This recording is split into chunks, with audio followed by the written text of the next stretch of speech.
नमस्कार, न्यूज़ नशा में आप सबका स्वागत है। और न्यूज़ नशा के तहत मेरा खास कार्यक्रम मैं यानी विजय विद्रोही और मेरे साथ आप देख रहे हैं।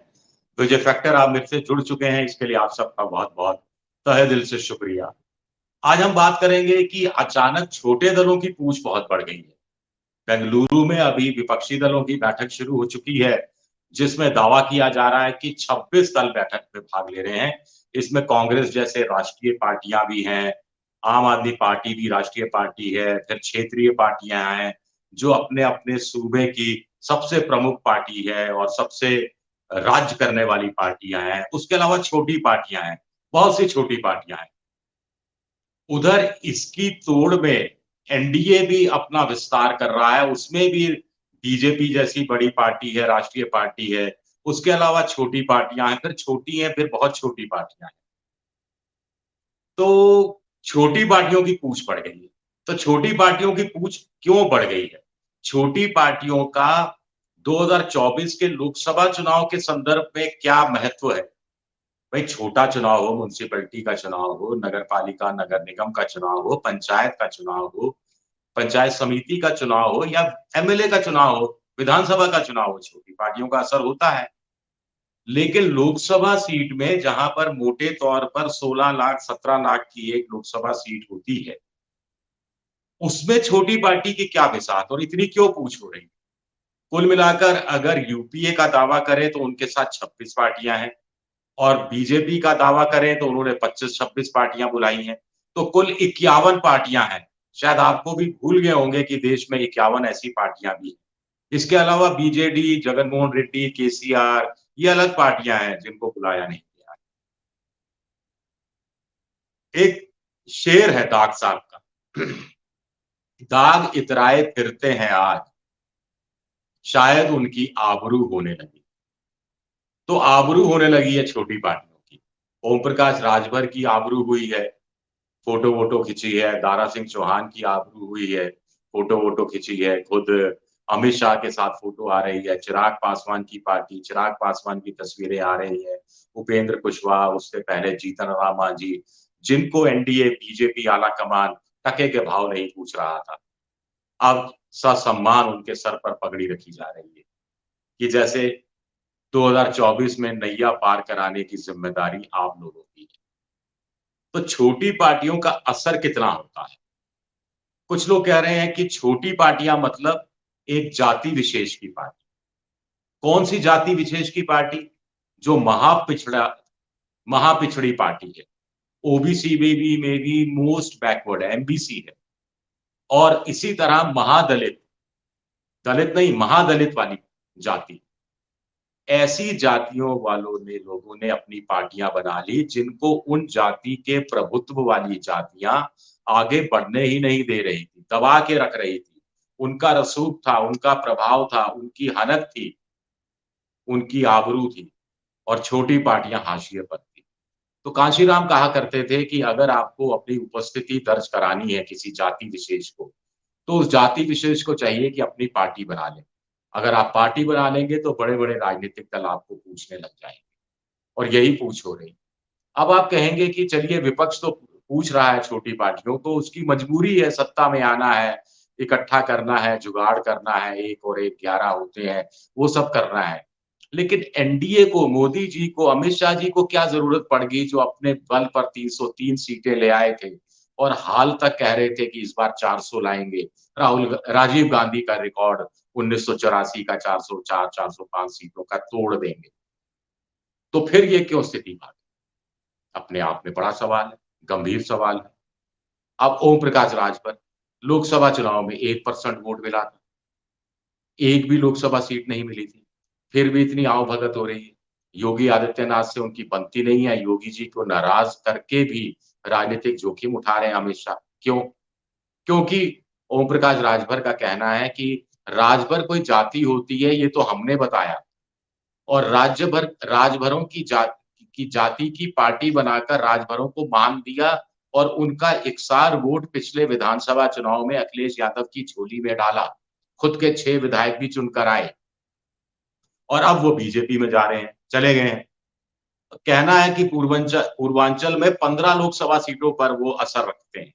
पता नहीं रखते हैं या नहीं रखते, लेकिन दावा उनका ये है। कुछ तो असर रखते होंगे, लेकिन नहीं तो अमित शाह उनको पूछते क्यों?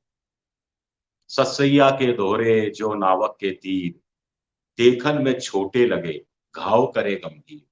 तो छोटी पार्टियां छोटे जो चुनाव होते हैं, विधानसभा चुनाव, उसमें बड़े गंभीर घाव करती हैं।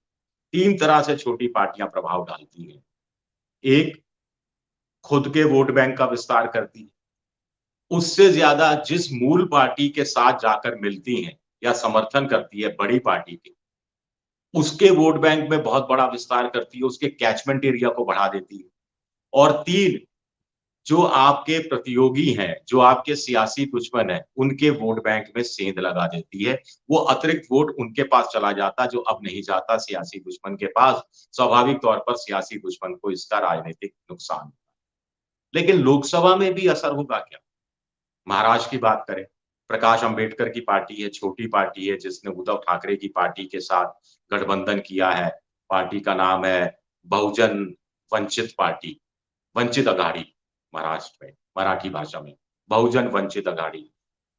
पिछली बार लोकसभा चुनाव में उनको बहुत कम वोट मिला था।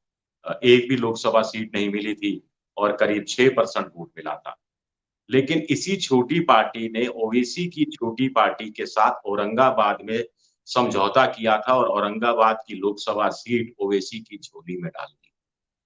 इसी छोटी पार्टी के कारण पश्चिमी महाराष्ट्र में कांग्रेस को 3 लोकसभा सीटों में नुकसान उठाना पड़ा था। प्रकाश अंबेडकर तो अब भी तंज कसते हैं कि कांग्रेस के कारण हमारी 3 सीटें मारी गई। तो ये फर्क पड़ता है छोटी पार्टियों पर। ऐसी कई छोटी पार्टियां मिल जाए तो कहानी कहां से कहां चली जाती है। बिहार देखिए ना, रामविलास पासवान की पार्टी, लोक जनशक्ति पार्टी, 8% वोट मिला और 6 लोकसभा सीटें निकाली, 6 लोकसभा सीटें। 8% वोट पर 6 लोकसभा सीटें। जबकि 9% वोट उस समय उपेंद्र कुशवाहा की पार्टी को, सीपीआई एमएल को, जीतन राम मांझी की पार्टी को, मुकेश सहनी की विकासशील कुछ पार्टी, वीआईपी पार्टी, 4 पार्टियों को मिलकर 9% वोट मिला था और ये अकेली छोटी पार्टी 8% वोट और 6 लोकसभा सीटें जीत गई। तो ये फर्क पड़ता है। इसीलिए चिराग पासवान के पीछे घूम रहे हैं अमित शाह, और चिराग पासवान भी कह रहे हैं कि हमें 6 सीटें दी जाए, 1 राज्यसभा की दी जाए। उधर उनके चाचा पारस, वो कह रहे हैं कि हम हैं मूल पासवान की पार्टी, तो हमें 6 सीटें दी जाए। और अमित शाह दोनों को नाराज नहीं करना चाहते।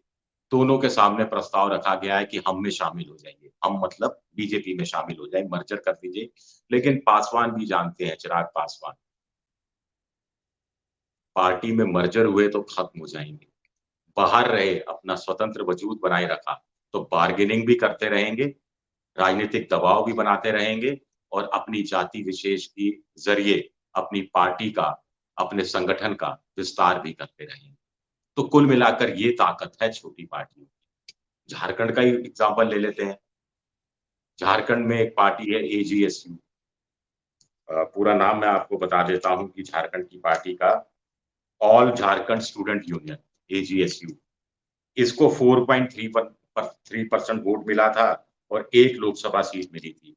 लेकिन ये कुशवाहों की मोटे तौर पर पार्टी है और झारखंड में बीजेपी को जो 14 में से 11-12 सीटें मिली, वो दिलाने में कुछ जगह, कुछ सीटों पर इनका बड़ा महत्व रहा था। यही बात है आंध्र प्रदेश में भी ओबीसी की पार्टी है, कापू समुदाय की।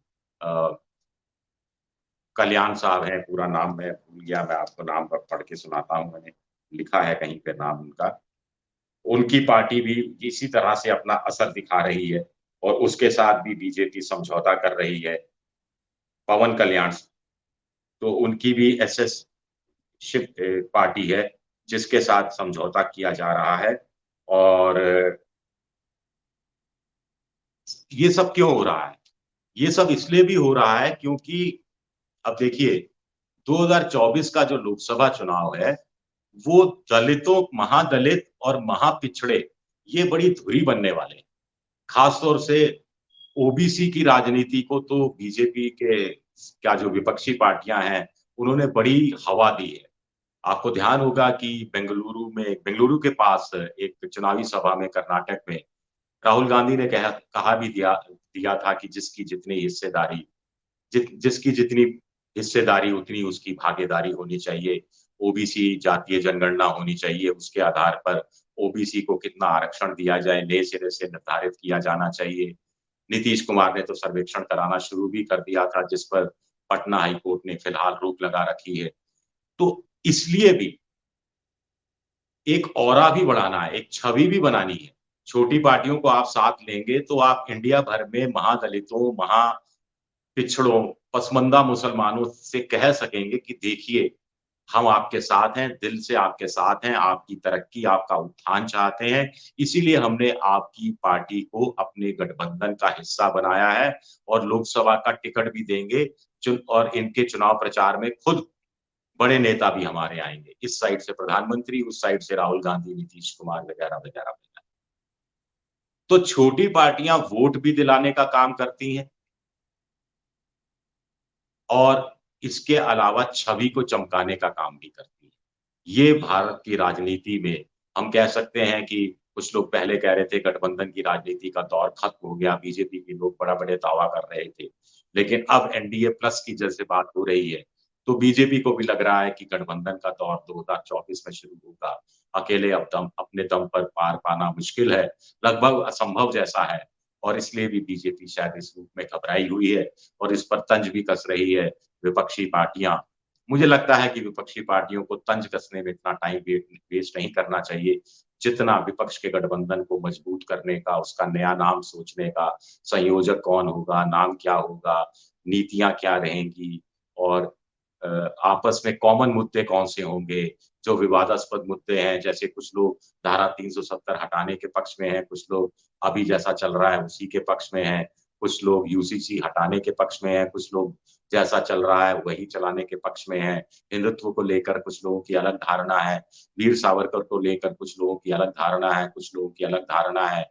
तो वो मुद्दे शायद हाशिए पर रख दिए जाएं, जैसा कि वाजपेयी जी के समय में धारा 370, राम मंदिर और 3 तलाक जैसे मुद्दे और यूनिफॉर्म सिविल कोड जैसे मुद्दे ताक पर रख दिए गए थे। तो क्या उस दिशा में विपक्षी पार्टियां आगे बढ़ रही हैं, ये देखना दिलचस्प है, और उसमें छोटी पार्टियों की हिस्सेदारी क्या होगी, उनकी भूमिका क्या होगी, उनको कितनी सीटें दी जाएंगी, उनके वोट बैंक का इस्तेमाल कैसे किया जाएगा और कितनी इज्जत बख्शी जाएगी, कितनी इज्जत बख्शी जाएगी। बीजेपी के लोग आज कुछ भी कहें, लेकिन एनडीए में उन्होंने उपेक्षा करनी शुरू कर दी थी जब से वो 303 सीटें और उससे पहले 2014 में 282 सीटें जीत कर आई थी, कि ज्यादा परवाह नहीं थी कि अपने दम पर हम सत्ता में आए हैं और अब हमारा कोई क्या बिगाड़ सकता है, ये वाला भाव आ गया था। यही वजह थी कि शिवसेना हट गई महाराष्ट्र के विधानसभा चुनाव के बाद। यही वजह थी कि जो कृषि कानूनों का मुद्दा था उसको लेकर मोदी जी टस से मस नहीं हुए, अपनी जिद पर अड़े रहे, तो अकाली दल हट गया। यही वजह थी कि नीतीश कुमार भी हट गए, जनता दल यूनाइटेड भी वापस महागठबंधन का हिस्सा बन गया और आज सत्ता सुख नीतीश जी भोग रहे हैं। तो ये सारी चीजें हैं। तो छोटी पार्टियों को लगता है कि बीजेपी के साथ जाने का मतलब है जब तक उनका मतलब नहीं निकलता तब तक वो कहते हैं ना कि गधे को भी बाप बनाना, वैसी स्थिति रहती है। उसके बाद उपेक्षा करना शुरू करते हैं, नकारना शुरू करते हैं, फिर डराते धमकाते हैं, मर्ज करने की बात कहते हैं कि हम में मिल जाओ, हम में मिल जाए ताकि तुम्हारा वजूद खत्म हो जाए। महाराष्ट्र में जैसे छोटे भाई के साथ घुसे थे, महाराष्ट्र में शिवसेना बड़ा भाई हुआ करती थी, आज देखिए क्या स्थिति है। ऐसा नहीं है कि कांग्रेस इस मामले में दूध की धुली हुई है, लेकिन बड़ा इंटरेस्टिंग है कि 2024 के लोकसभा चुनाव से 8-10 महीने पहले अचानक छोटी पार्टियों की पूछ बढ़ गई है, उनकी इज्जत बढ़ गई है, उनका महत्व बढ़ गया है। आने वाले वक्त में ये सिलसिला कुछ और तेज होगा, ये हम मानकर चलते हैं। लेकिन 2024 के जब नतीजे आएंगे तो नए सिरे से कुछ ना कुछ भगदड़ मच सकती है। आप ये मत सोचिए कि इसके साथ 26 हैं तो 26 इंटैक्ट रहेंगे, उसके साथ 24-25 हैं तो उसके साथ 24-25 इंटैक्ट रहेंगे। नतीजे आएँगे तो कोई इधर चला जाएगा, कोई उधर चला जाएगा। इस बात को भी नहीं भूलना चाहिए। शुक्रिया आप सबका, बहुत-बहुत शुक्रिया। आप हमसे जुड़े रहने के लिए सब्सक्राइब करें YouTube पर, फॉलो करें Twitter पर और लाइक करें Facebook पर।